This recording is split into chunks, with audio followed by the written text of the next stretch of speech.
Jei mėgsti animaciją ir esi pasiruošęs kovoti dėl galingų prizų, tada mes ieškome būtent tavęs. Baltikum ir Bumerang skelbia naują konkursą. Užeik į balticum.lt svetainę, tiesiog nuspalvink mėgstamą animacinį herojų ir laimėk planšetinį kompiuterį, didžiulį spalvinimo rinkinį arba firminius marškinėlius vaikams.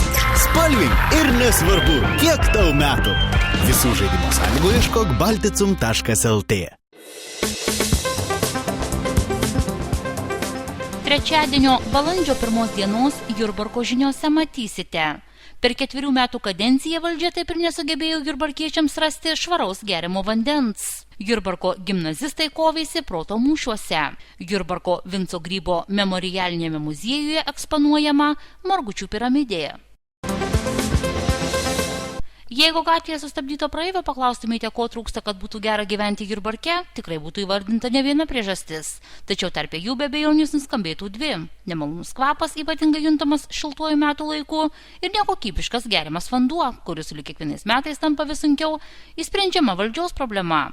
Visi puikiai atsimena, kaip dar 2011 metais geriamo vandens kokybės klausimas kaip prioritetinis buvo įtrauktas į ne vienos politinės partijos dalyvavusios savivaldos rinkimuose programą. Tačiau iki šiol jis taip ir liko neišspręstas. Tiesa, sprendžiamas jis tikrai buvo. Ta pati 2011 metų pavasarį po rinkimų susidariusi valdančiųjų dauguma viename iš pirmųjų posėdžių prasitarė žinantys apie po Jurbarko miesto esančias ne tik švaraus geriamo, bet ir galbūt mineralinio vandens gyslas. Tačiau tuomet niekas, pro kurias miesto vietas jos galėtų eiti, nežinojo. Jau seniai tiek mieste, tiek savivaldybės sklandė kalbos, jog tokių gyslų reikėtų ieškoti šalia per miestą tekančių upių – Mituvos ir Imsrės. Žinodami, jog netrukus prasidės projekto Imsrės upės pakrantės pritaikymas viešai turizmo infrastruktūrai, įgyvendinimas buvo nutarta vienu šūviu nušauti 2 zuikius, sutvarkyti Imsrės pakrantę, įrengiant ten poilsio zoną ir tuo pačiu atlikti žvalgomuosius tyrimus ieškant geriamojo vandens. Projektas buvo įgyvendintas, tačiau pasiektas buvo tik jame numatytas rezultatas.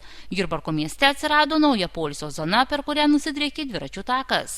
Tačiau nei švaraus, nei juo labiau mineralinio vandens klodų šioje miesto dalyje nebuvo aptikta. Valdžia rankų nenuleido.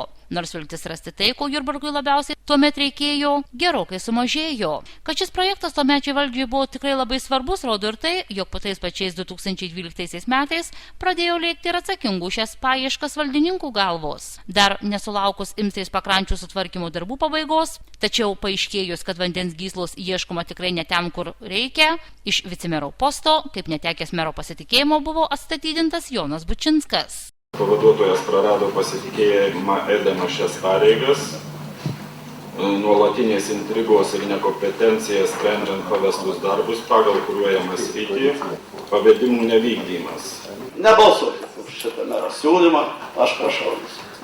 Tolimesnės paieškos buvo pavestos naujajam vicemerui Kazimierui Šimkui, kuris šio klausimu ėmėsi pačiu aukščiausiu lygiu ir valdžios žvilgsnį nukreipė į kitą galimą vietą – miesto parką ir Mituvos upės pakrantės. 2013 metų vasarą pradėjus miesto parko rekonstrukcijos darbus, pirmiausiai šią teritoriją buvo nutarta kviesti archeologus, kurių pagalba buvo vilimas rasti tai, ko ieškoma. Juolab, kad atliekamais archeologiniais tyrinėjimais buvo galima gerokai pridengti ir pagrindinį tikslą – žūtbūt surasti švaraus geriamo vandens gyslą, kas jau tuomet valdžiai būtų garantavę sėkmę artėjančiuose savivaldos rinkimuose.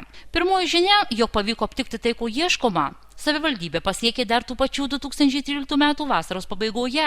Tyrinėjimus atlikę specialistai buvo beveik tikri, jog geriamojo vandens gysla eina lygiagrečiai su Mituvos upe palei pačią jos pakrantę. Rajono valdžia tuomet taip apsidžiaugė, jog tą progą surengė didelę šventę skirtą miestelėnams. Deja, bet šis džiaugsmas truko neilgai. Kitų metų vasarą prasidėjus archeologiniams kasinėjimams buvo aptikta ne viena sensacija, tačiau ji buvo susijusi anaiptol ne su vandeniu. Laikas bėgo, valdžios kadencija ėjo į pabaigą, o tikslas surasti taip vadinamą aukso gyslą vis labiau tolo. Sulig kiekvienais metais, mažėjant rajono biudžetui, kartu su juo mažėjo ir viltis pradėti naujas švaraus vandens gyslos paieškas. Bet, kaip sakoma, viltis miršta paskutinė. Prasidėjus naujam 2014-2020 metų ES finansavimo laikotarpiui, buvo vilimasi geriamų vandens paieškoms finansavimą gauti iš struktūrinių paramos fondų. Tačiau ir šis noras buvo greitai užgesintas. Praėjusių metų pabaigoje Jurbarke viešėjęs finansų ministras Rimantas Šadžius išgirdęs mūsų valdžiaus norą gauti finansavimą tokiam projektui, neliko itin sužavėtas tokiu sumanymu, kuris, pasak jo, kainuotų ne 1 milijoną eurų. Pagal gyventojų skaičių 3,3 milijardo. Vienintelė galimybė pasinaudoti ES lėšomis buvo pačios savivaldybės prisimtas finansinis įsipareigojimas kofinansuoti šį projektą, prisidedant ne mažesnė nei 20% sumą, kas sudarytų ne 100 000 eurų. Siūlymų imti tokią didelę paskolą nepalaikė ne tik savivaldybės tarybos opozicijoje, bet ir valdančioje daugumoje šios tarybos kadenciją dirbę politikai. Nors visi vandens paieškos darbai buvo vykdomi iš projektinių pinigų, visgi nebuvo apsieita ir be rajono biudžeto lėšų. Finansų skyriaus vedėja Audronė Stauškienė skaičiuoja, jog bendra visų tyrinėjimams išleistų pinigų suma gali siekti ne 1 000 eurų. 4,7 tūkstančiai eurų ir 3,9 tūkstančiai eurų.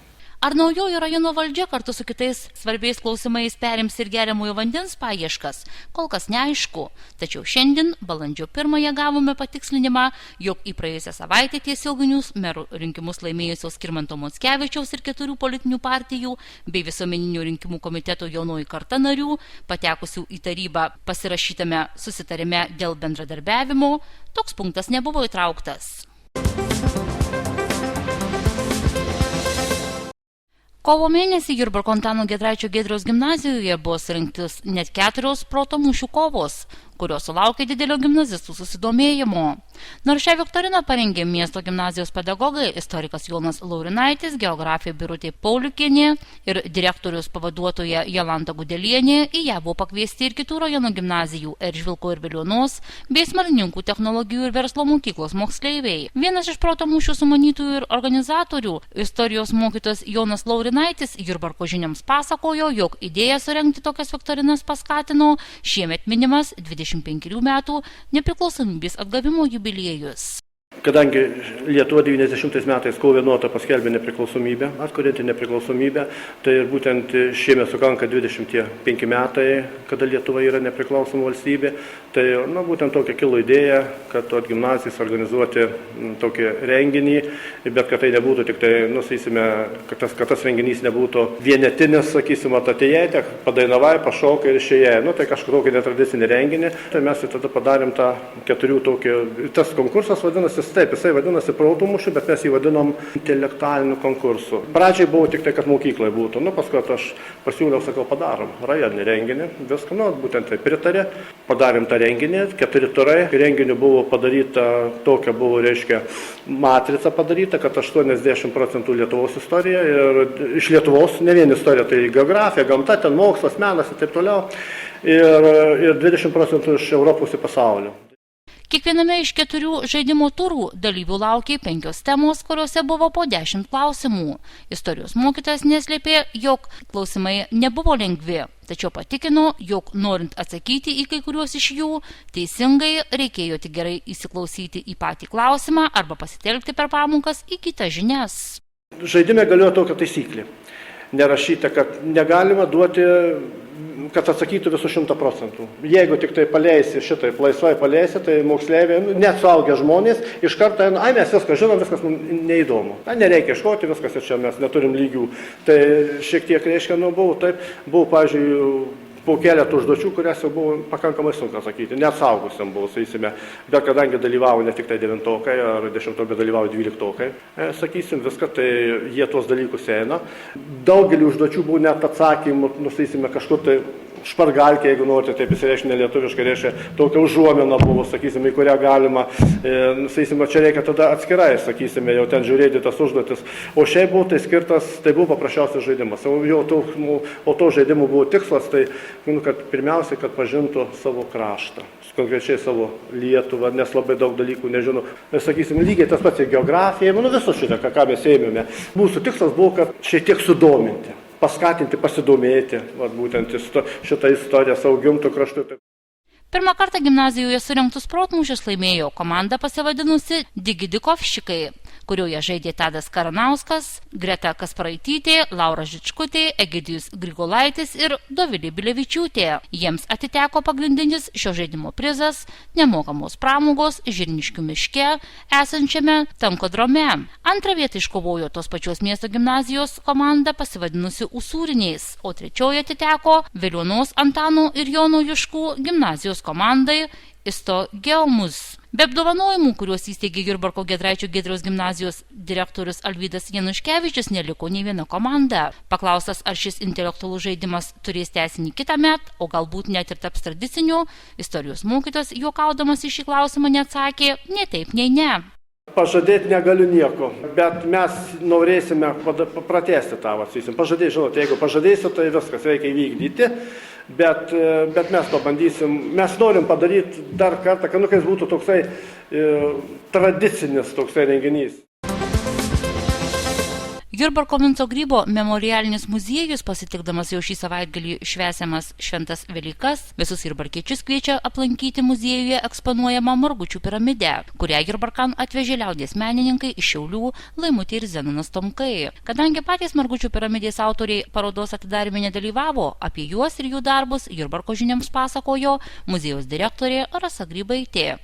Ir Laimutė ir Zenonas Tomkai, jie yra pripažinti tautodailininkai.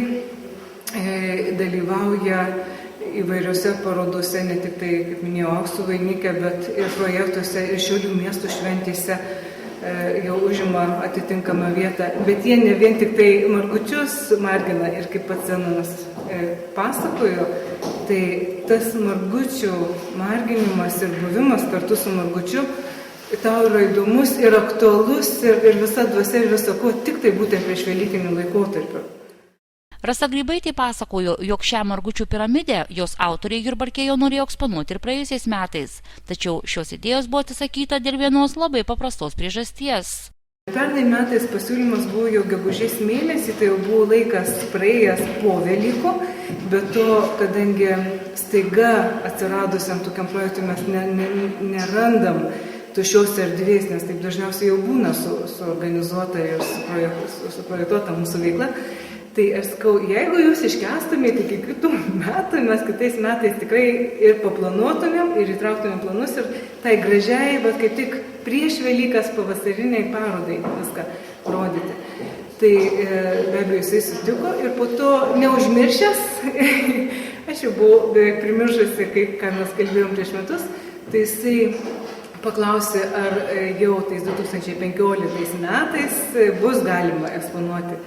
Aš labai apsidžiaugiau, kad jisai nepersigalvojo ir kad man priminė ir pats prisiminė ir vat atvežė dar papildytą piramidę. Jeigu pernai buvo čia nepilnai 260 margučių, tai šiai dienai yra lygiai 270. Kalbėdama apie šią parodą, muziejaus direktorė atkreipė dėmesį ne tik į tai, jog visi margučiai yra nudažyti pagal lietuvių liaudies tradicijas, bet ir į keletą kitų įdomių su šia paroda susijusių detalių. Jisai pripažįsta tik tai Lietuvoje tų augančių paukščių kiaušinius, tai yra vištų, žąsų, sapnai ir kalakutų. Stručiai yra ne Lietuvos paukščiai, tai niekada net į galvą jam nešautų, bet to ir ornamentas, kurį jie valdo, tai yra skirtas tas dydis brūkštelėjimo. Tai yra būtent suorganizuota šitam nedideliam mūsų lietuviškų paukščių įprastų kiaušinių, tradicinių kiaušinių marginimui. Marginama yra tradicinė technika karštų vašku ir jie tokie kaip tikri etnografai ir jie stengiasi kuo daugiau išlaikyti tradicijos. Tai jau rudenį ankstyvą jie merkia surūdijusias vinis, gelžgalius, kad per visą rudenį, žiemą iki to ankstyvo pavasario tas surūdytų vanduo. Į jį deda juodalksnį, žodžiu, kad išgauti tas spalvas. Po to, jeigu nori geltonos, ten turi pundą, didžiausią pundą ramunėlių susirinkti, sakau, prilygsta kartais kaip kvepalų gavybai, kad tau reikia surinkti kelis maišus žolių, žievių ar tai kažkokių dar samanų, kad arba mėlynių pridžiuvinti, kad melsvą spalvą išgauti. Žodžiu, stengiasi kuo daugiau panaudoti visiškai natūralių dažų. Bet, aišku, darbštiems žmonėms ir daug ką užsiminėjančių žmonių neužtenka pakankamai laiko. Ir kai kurias spalvas jie vis dėlto merkia, ir kad greičiau, aišku, procesas vyktų, jie merkia į valgomuosius dažus. Tai vat, kur yra margučiuose švelnios rožiniais, žalsvos spalvos, tai yra ir valgomieji dažai. Na ir visiškai visi sluoksniai užrakinami dažniausiai ta beveik juoda. Tai iš tikrųjų pagal lietuvių tradiciją, kad margutis apima daug spalvų ir galų gale žemės tą juodą spalvą. Tai jau merkiama į tos natūralius ir mirkoma net kelias paras.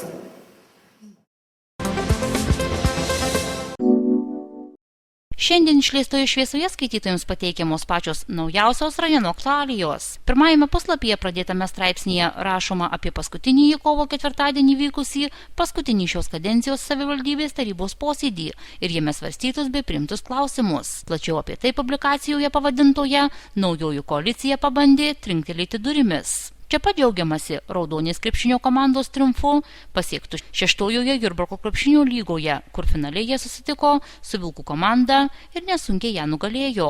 Kartu su šiuo numeriu išėjo ir rajono kultūros naujienoms apžvelgti skirtas priedas Kultūros sala, kuriame daugiausiai vietos skiriama praėjusią savaitę minėtai teatro dienai. Čia skaitytojai ras ir naujausių jurbarkietiškų spektaklių premjerų ir knygų pristatymo atgarsius. Šiuos ir kitus rašinius, skirtus sportui bei gamtos apsaugai skaitykite šiame šviesos numeryje.